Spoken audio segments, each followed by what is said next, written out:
우리 이 시간에 요한복음 강의 이제 어느덧 16번째 시간이네요. 우리 제목 같이 한번 읽어볼까요? 시작. 이라도 잡고 싶은 사람들. 여러분들 요 표현 우리 잘 알고 있는 표현이죠. 언제 쓰는 표현인가요? 물에 빠져서 죽어가고 있는 사람이 허우적거리면서 살려달라고 할 때 누군가 지푸라기라도 그 물 위에다가 던져주면은 내가 그거라도 잡고 빠져나가고 싶다라고 생각하는 모습이지요. 사실 생각해 보면 지푸라기가 그 물에 빠져 허우적거리는 사람들에게 무슨 도움이 되겠습니까? 그지만 얼마나 절박하면 지푸라기라도 잡고 싶다라고 말하는 것일까요?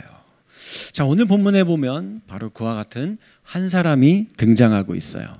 그는 바로 베데스다 연못이라는 곳에 38년 동안이나 병자로 있었던 사람이에요. 예수님께서 유대인의 이제 명절을 맞이해서 예루살렘으로 가십니다.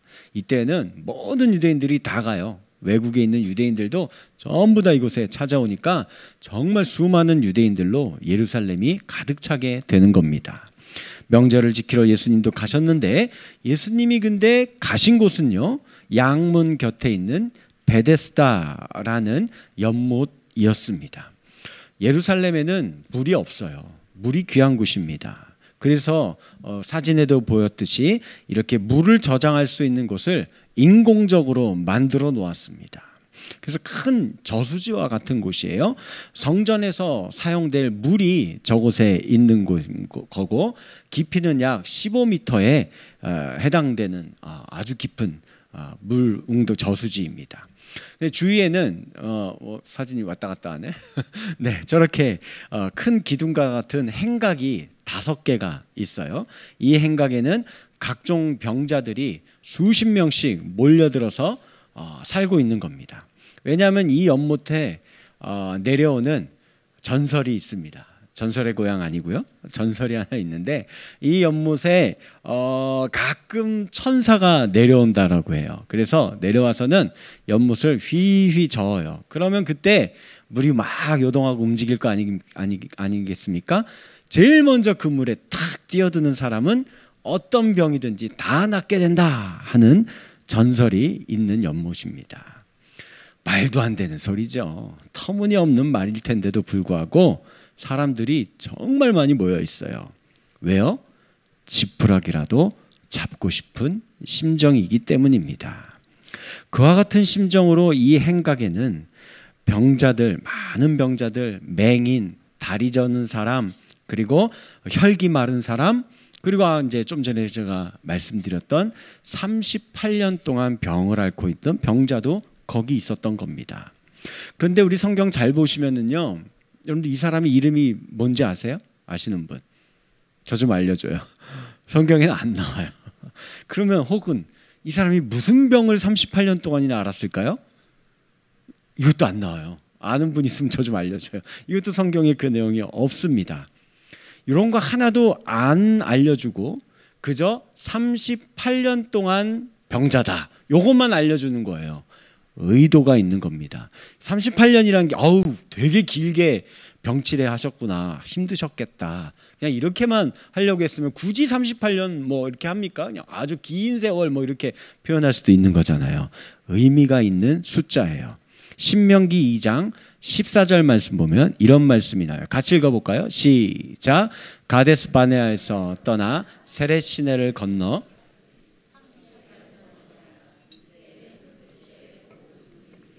여호와께서 그들에게 맹세하신 대로 다 멸망하였다라고 말씀해요. 이게 무슨 말씀일까요?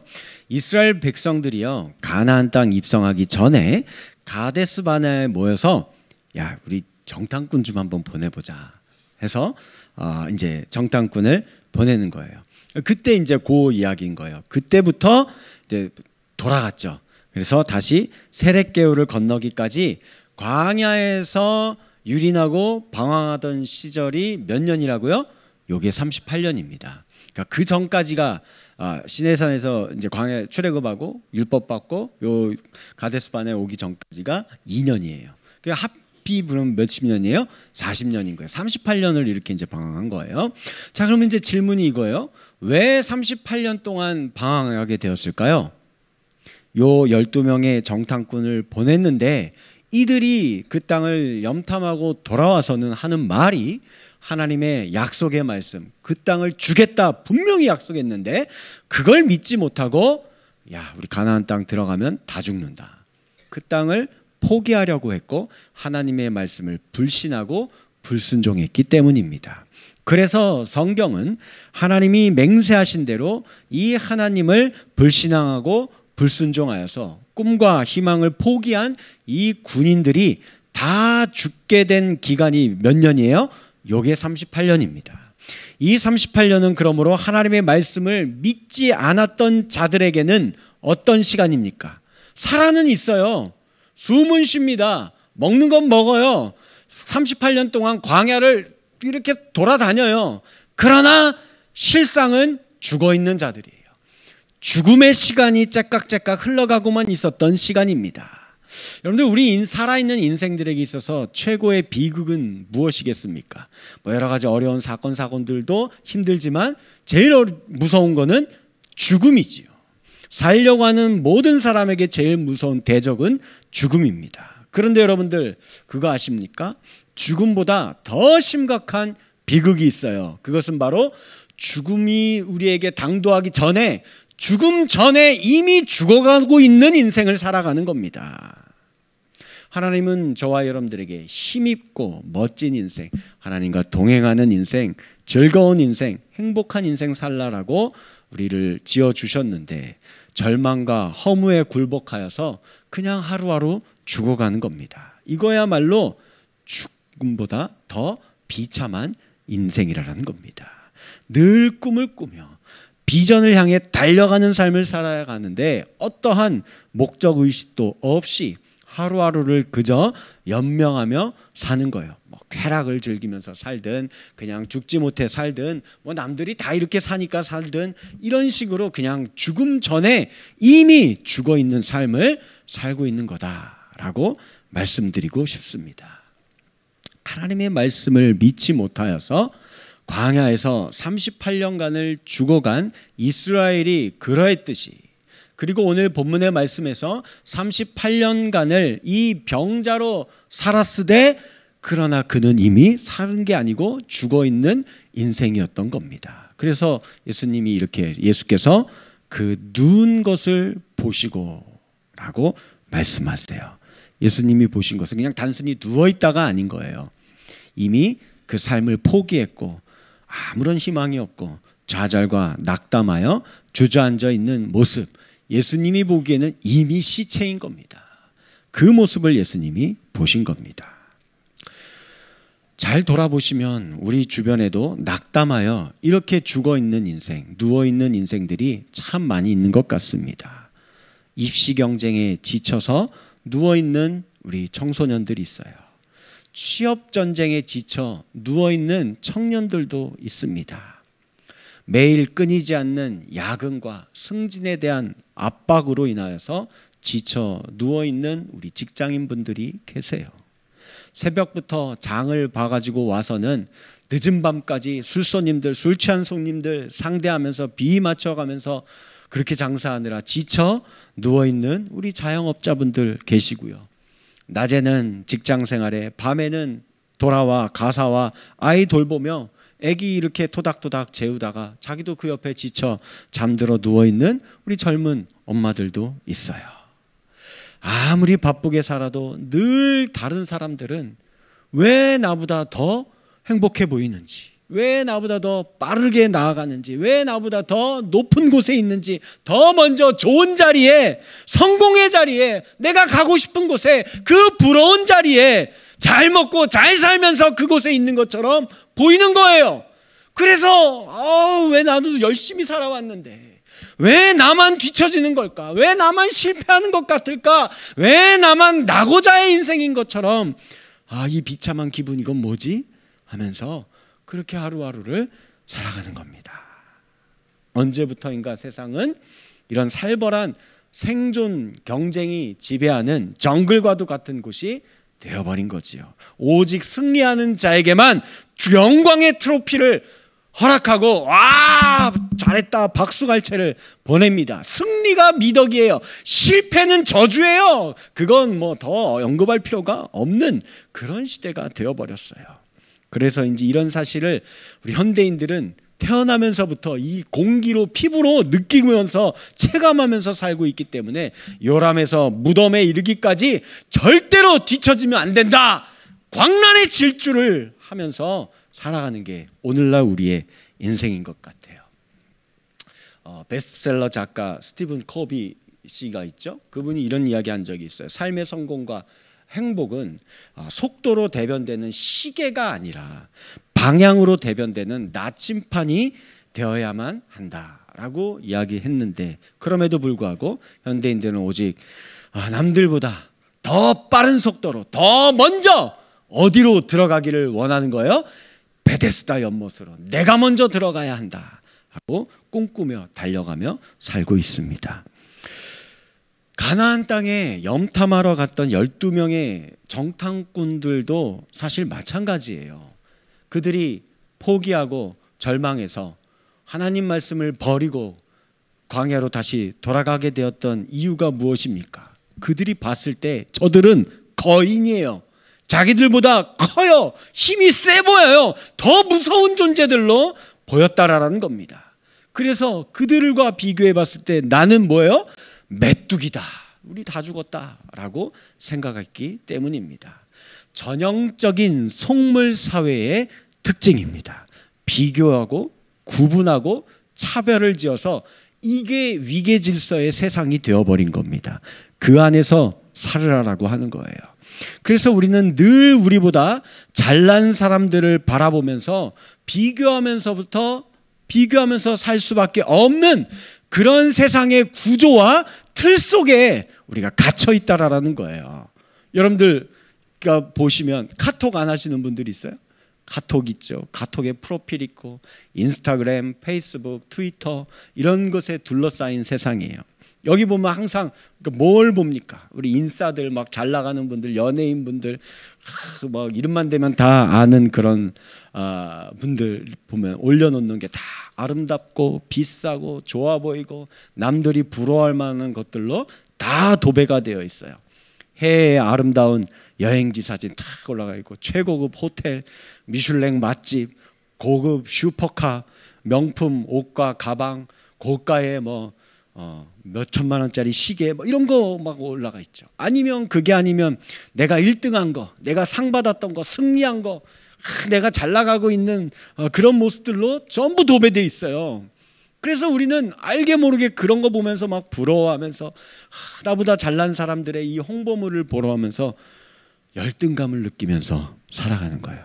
왜 난 왜 안 될까? 나도 저렇게 하고 싶은데. 그리고 반대로 이 열등감을 갖고 있으면은요, 그 반대 급부로 우월감이 또 채워집니다. 나보다 못난 사람들의 소식이 들리거든요. 나보다 잘 살 줄 알았더니 못 살고 있다라는 것을 알게 됐거든요. 그러면 이제 막 우월감을 근거 없는 우월감이 차오르기 시작하는 것을 볼 수 있어요.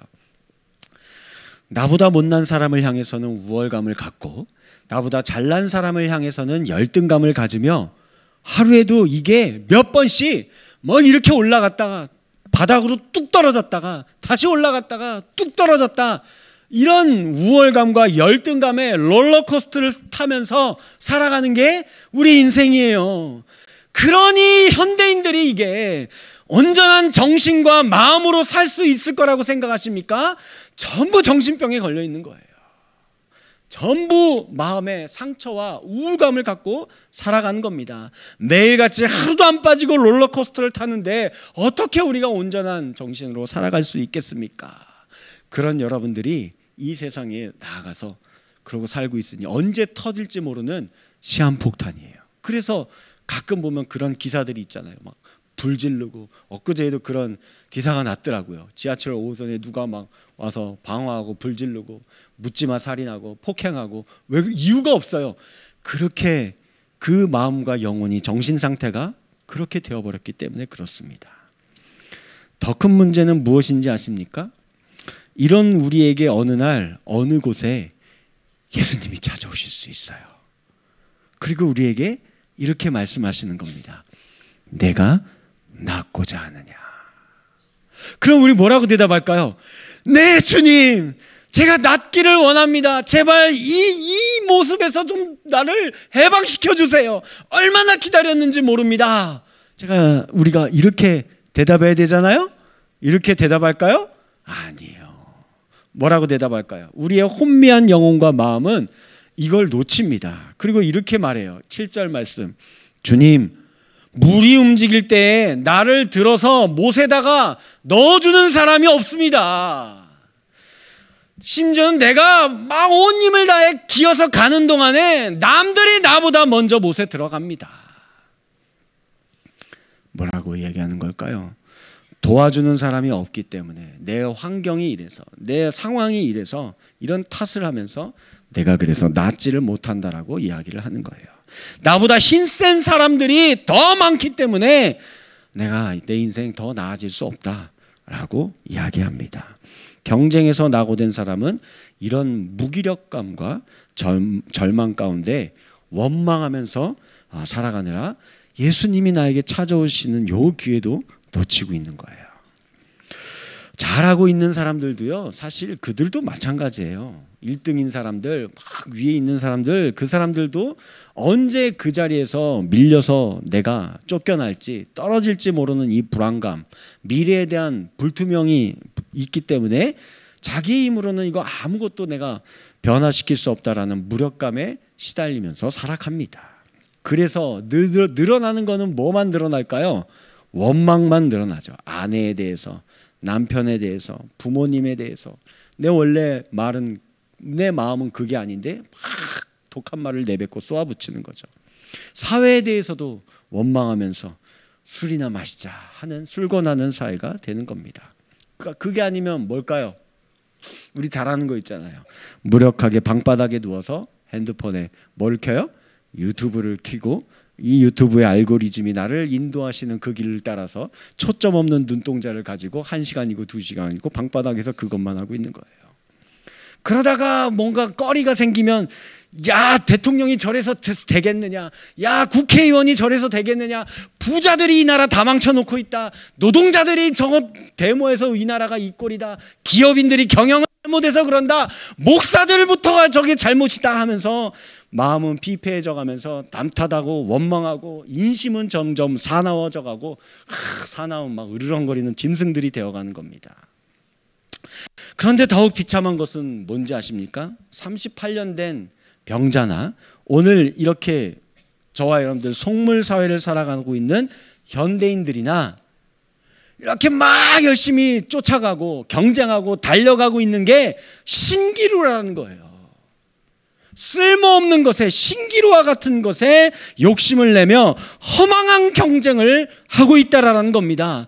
천사가 한 번도 찾아오지도 않고 앞으로도 찾아오지 않을 그 연못, 심지어 찾아온다 할지라도 그 연못 속에 들어가 봤자 병이 낫지도 않을 그 연못에 대한 허황된 꿈을 꾸면서 부질없는 경쟁을 이 세상 가운데서 하면서 살아가고 있다는 것이, 그게 진짜 더 큰 문제입니다. 제가 예전에 부목사 생활을 꽤 오래 했습니다. 그 중에서 제일 오래 했던 곳이 한 교회에서 6년 정도 사역을 했던 교회가 있어요. 그곳은 제가 존경하고 좋아하는 은사 목사님이 담임 목사로 계신 곳이고, 교회 규모도 꽤 커서 1000명 이상의 성도들이 모이는 큰 교회예요. 부교육자 사례비도요, 그 당시에 되게 많이 줘요. 여러분들 들으면 깜짝 놀랄 정도로 많이 줍니다. 그래서 어느 날 이제 제가 다른 데서 부목사 사역을 하고 있었는데 막 비전도 없어 보이고 조그만한 교회고, 그리고 돈도 없고 막 월세 살고 있고 딸은 낳았는데 뭐 돈도 없고 막 이렇게 너무 힘들어 있었어요. 그래서 근데 이제 그 목사님이 이제 오라고 불러주시니까 얼마나 기분이 좋았는지 몰라요. 출세한 기분이었어요. 야, 드디어 목사님도 하나님도 나를 알아주시는구나. 내가 이렇게 초야에 묻혀서 이렇게 썩어 있고 있을 내가 그런 인재가 아니지 하면서 능력이 되니까 나를 이렇게 큰 교회에서 불러주셨다 하면서 막 어깨가 으슥해가지고 막 그러고 갔어요. 가서 어떻게 됐을까요? 야, 제가 얼마나 형편없고 준비가 안 된 사역자라는 것을 깨닫게 됐어요. 일단 제가 그때 일전에도 말씀드렸죠. 교통사고 후유증으로 그때까지도 제가 운전을 못 하고 있는 상태예요. 뭐 부목사가 운전도 못 해요. 그럼 어디다 씁니까 이거, 그죠? 그리고 담임 목사님 설교 너무 잘하시고 너무 인격적이고 그런데 나는 너무 못하는 것 같고, 그뿐 아니라 동역자였던 부목사님들과 심지어 전도사님들도 다 나보다 탁월한 분들인 거예요. 한 분은 미국의 칼빈 신학교에서 공부하고 학위도 받고 와서 온 분으로 아주 스마트하고 설교도 엄청 잘합니다. 또 한 부목사님은 음악 실력이 탁월해서 저보다 훨씬 찬양도 은혜롭게 잘하시고요. 또 한 전도사님은 서울대 출신이에요. 그래서 막 영어 되게 막 잘하고, 그래갖고 어려운 신학책 있잖아요. 원서 그거 가져다가 번역하면서 전도사역도 뭐 투잡하시면서, 그래서 신학 막 이 사상에 대해서 굉장히 탁월한 해안을 갖고 있는 전도사예요. 근데 뭐 그렇게 이런 분도 있고, 또 한 전도사는 탁월한 행정 능력과 업무 처리 능력을 갖고 있어서 그분에게 일 맡기면 일이 기가 막히게 착착착 다 잘 되는 겁니다. 야, 그러니 제가 처음에 와서 막 어깨가 뽕이 이만큼 잡고 왔다가 와, 이 제가 경쟁 상대로 본 거예요, 그분들을. 그래서 내가 매일 비교하면서, 야, 담임 목사님은 넘사벽인데 내가 이 같은 부목사님들 심지어 전사보다도 못한 것 같고 막, 그래서 막 엄청나게 막 스트레스 시달리면서 하루하루가 고역이었어요. 새벽 예배 가서도 기도도 안 되고 맨날 원망하고 불평하는 이야기, 괜히 집에 와서 저희 사모한테 막 신경질 내고 막 그러고 있었던 거예요. 그러다가 사역 1년 넘게 막 그런 시간이 지속되면서 못 해먹겠다, 그만둬야겠다, 막 그런 생각도 들었어요. 그리고 심지어는 이제 막 설교 이제 와서 설교하려고 막 이렇게 하면은 앞에 있는 분들이 막 신학교 교수님들이에요. 그래서 막 설교를 하면은 중간에 제가 몇 번이나 설교 내용을 놓치고서는 나도 내가 지금 무슨 설교하는지 전혀 모르고 막 이러고선 설교하고 내려오고 막 설교 다 망했다 막 이런 적이 한두 번이 아니었던 거예요. 근데 그러다가 이제 그만두고 싶은 마음이 막 여기까지 막 차올랐는데도 그만두지도 못했어요.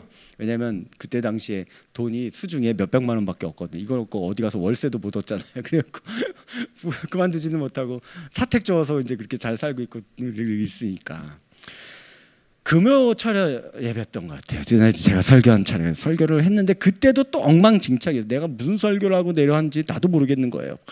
그러고 있는데 권사님 예배 끝나고 저한테 찾아오셔서 이렇게 얘기를 하는 거예요. 목사님, 저는요 목사님 설교가 참 좋고 은혜가 돼요. 요 한마디를 해주는 거예요. 제가 좌절과 절망의 늪에 빠져 허우적거리던 저에게 그 권사님이 지푸라기 던져준 겁니다. 그걸 잡았죠. 내 설교에도 은혜를 받고 계시는 분이 있긴 있었구나. 그날 제가 그래서 밤새 다 가고 나서도 혼자 그 예배당에서 밤새 펑펑 얼마나 울면서 기도했는지 모릅니다. 그래서 제가 그렇게 울며 기도하고 나오는데 하나님이 이런 생각을 주시는 거예요. 야, 이렇게 설교 잘하시고 인격적인 탁월한 우리 담임 목사님과 또 이렇게 찬양을 은혜롭게 잘하는 부목사님, 또 이렇게 스마트한 리더십을 갖고 있는 우리 수석 목사님과 또 이렇게 신학의 탁월한 소견을 갖고 있는 전도사님, 그리고 이렇게 여러 가지 업무를 아주 그냥 정확하게 잘 처리하시는 이런 전도사님을 만나게 해주신 게 왜 만나게 해준 거예요? 내가 이거 다 못하고 있는 거거든요. 그때 당시에 요게 다 내 열등감 리스트였어요. 근데 이거를 이제 네가 이걸 잘 보고 배우라고 하나님이 나를 그곳에 보내주신 거구나 하고 생각한 거죠. 그러니까 그 전까지는 똑같은 열등감인데 열등감으로 야, 나는 저 사람들 이겨먹어야 되는데 나 못 이기겠어 하면서 막 원망하고 불평하고 괜히 짜증내고 막 이러고 있었던 것을 똑같은 열등감이 없어진 거 아니에요. 여전히 설교 못하고 리더십 없고 행정 업무 처리 능력 떨어지고 찬양 나 아직 잘 못하고 뭐 여러 가지 못해요. 그런데 이거를 내가 그분들 보면서 이거 어떻게 하는 거예요? 배워야겠다. 배움의 기회로 갖게 된 거예요. 그리고 또 그곳이 대학교에다 보니까 도서관에 가면은 수만 권의 신학서적들이 있잖아요. 너무나 감사하게도 정말 각 분야의 전문가들이 수십 년간 연구한 거를 책으로 써놓고서는 거기다 다 놓은 거예요. 그러니 나는 얼마든지 합법적으로 그거 다 가지고 가서 내가 도둑질 해가지고 막 열심히 읽으면 되잖아요. 그죠? 그래서 그때부터 제가 얼마나 많이 책들을 많이 읽으면서 이것도 배우고 저것도 배우고 해야겠다 하면서 그렇게 바뀌게 되었는지 모릅니다.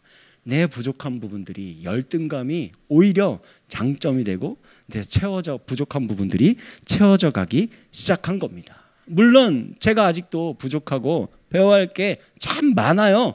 제 안에 열등감이 있습니다. 그런데 그게 이제는 더 이상은 나를 좀먹지 않습니다. 나를 부패하게 방치하지 않습니다. 내가 주저앉고 좌절하게 내가 놓지를 않아요. 이걸 갖고 어디로 가면 돼요? 예수님 앞에 가면 되기 때문에 그렇습니다. 사실 그러니까 이 지푸라기는 예수님이 저에게 내미셨던 거였어요. 내가 이 38년 동안 인생이라는 이 긴 시간 동안 허황된 비교 우위를 점하려고 그렇게 아둥바둥하면서 살아왔던 그 나의 모든 시간들을 보시고 나에게 찾아오셨던 겁니다. 그리고 예수님 말씀하시죠. 8절 말씀 같이 읽어볼까요? 시작. 예수께서 이르시되 일어나 내 자리를 들고 걸어가라 하시니 아멘. 누워있던 자리, 살아는 있으되 그러나 사는 게 아닌 죽어있던 그 인생의 자리에서 일어나서 가라. 부활의 은혜를 베풀어주고 계시는 겁니다. 부활이라는 게 뭐예요? 죽었던 생명체가 다시 살아나서 일어나 걸어가는 것을 말하는 거 아닙니까? 오늘도 예수님께서는 주저앉아 있는 저와 여러분들에게 말씀하십니다. 내 자리를 들고 일어나서 가라. 우리 주님의 음성을 듣게 되시기를 주님의 이름으로 간절히 축원합니다. 세상이 여러분들에게 뭐라고 말하듯이 한다 할지라도요, 절대로 그 말 듣고 포기하고 좌절하고 낭망하지 마시기 바랍니다. 우리가 제일 해서는 안 되는 행동이 뭐냐면요, 그런 이상한 이야기들을 듣고 스스로 판단하고서는 내가 좌절하고 내가 포기하고 내가 낭망하는 겁니다. 자기 자신을 포기하는 거예요. 경쟁에서 떨어졌다고 실패했다고 나고자라고 생각하는 겁니다. 어쩌면 이것이요, 하나님 앞에 가장 큰 죄예요. 가장 불경한 죄입니다. 왜요? 하나님은 한 번도 저와 여러분들을, 당신을 포기한 적이 없기 때문입니다. 하나님이 여러분들을 왜 포기합니까? 성경에도 잘 보면 이런 스토리들, 이런 인물들 참 많이 나오고 있습니다. 세상의 기준으로 봤을 때는 그들이 다 패배자고 낙오자였던 사람들이에요. 베드로 보세요. 큰 소리 빵빵 쳤습니다. 하지만 예수님 부인하고 심지어 저주하면서 도망갔어요. 모세는 살인자로 낙인 찍혀 광야로 도망가 혼자 그곳에 40년간을 숨어 지내야만 했습니다. 요셉은 먼 나라의 노예로 팔려가서 강간범이라는 누명을 쓰고 감옥에 갇히게 되었습니다. 그런데 한번 생각해 봐요. 하나님은 이들을 포기했어요? 포기하지 않았어요. 그 새벽에 예수님이 갈릴리 호수까지 찾아오셔서 사랑한다라고 말씀해 주셨죠. 그 황량한 광야 구석까지 찾아오셔서 모세야 모세야 이름을 불러주셨습니다. 어둡고 습한 지하 감옥까지 하나님은 요셉과 함께 해주셔서 그를 형통하게 해주신 것을 볼 수 있습니다. 대적과 원수들에게 그 밤 쫓겨다니는 그 밤에도 하나님께서는 다윗에게 목자가 되어주셔서 푸른 초장과 실만한 물가로 인도해 주셨습니다. 마찬가지예요. 그러니 하나님은 저와 여러분들을 포기하지 않으실 겁니다. 하나님은 우리를 내버려 두시지 않으세요. 하나님이 우리를 포기했다라고 한다면 하나님이 예수님을 이 땅에 보내실 이유가 있어요, 없어요? 이유가 없죠. 이미 포기했는데 왜 독생자를 보내서 십자가에 그 생명을 내어주기까지 하실까요? 그렇게 할 이유가 없죠. 잘 생각해 보면 이 세상에 열등감 없는 사람 없습니다. 아무리 잘 나가는 사람도 부담감을 느끼고 언제 떨어질지 모르며 두려워하며 살아가요. 문제는 이 열등감으로 스스로 나는 안 된다라고 포기하고 낭망하는 것입니다. 그럴 때 우리가 이 예수님께 이 모든 열등감을 그냥 갖고 가면 돼요. 이걸 뭐 해결하고 그걸 바라는 게 아니에요. 그냥 이 모든 있는 모습 그대로 열등감 덩어리를 나 같은 실패자와 낙오자를 예수님 받아주실까 걱정할 필요 없습니다. 예수님이 다 받아주실 것입니다. 왜냐하면요, 이 예수님이 이 예루살렘의 명절에 오셨잖아요. 그때 이 예수님이 제일 먼저 찾아간 곳이 어디였어요? 베데스다 연못이잖아요. 이곳은 결코 유쾌한 장소가 아니에요. 여기는 온갖 병자와 또 아픈 사람들, 신음하는 사람들, 그래서 이 사람들 움직이지도 못해서 그곳에서 그냥 대소변 보면서, 그래서 막 냄새나고 이런 곳입니다. 그런데 예수님은 이 예루살렘에 오셔서 왕궁을, 헤롯의 왕궁을 먼저 찾아가신 것도 아니고 성전을 먼저 찾아가신 것도 아니고 대제사장의 좋은 저택을 먼저 찾아간 것도 아니에요. 어디를 갔어요? 저와 여러분들 같은 사람들이 모여있는 이 베데스다 연못을 제일 먼저 찾아오셨다라는 것입니다. 오늘 예수님이 이 대한민국 서울에 오시면 제일 먼저 어디를 가실 것 같아요? 청와대로 갈까요? 아니면 제일 큰 교회가 있는 교회로 갈까요? 아니면 제일 높은 빌딩 꼭대기로 가실까요? 아닐 것 같아요. 이 동일한 예수님이라고 한다면 바로 이런 우리 몸과 마음과 영혼이 상처 입고 주저앉아 있고 낭망에 있는 사람들이 많이 모여 있는 서울역 노숙인들이 있는 곳, 이런 곳을 가든가, 아니면 지금 이렇게 한 사람 한 사람 보잘것없어도 그 예수님 앞에 찾아온 저와 여러분들에게 가지 않을까 생각이 되어집니다. 이 예수님을 있는 그대로 받아들이시고 예수님의 내미신 손 잘 부여잡고 다시 일어설 수 있는 저와 여러분들이 되어지기를 주님의 이름으로 간절히 축원합니다. 아멘.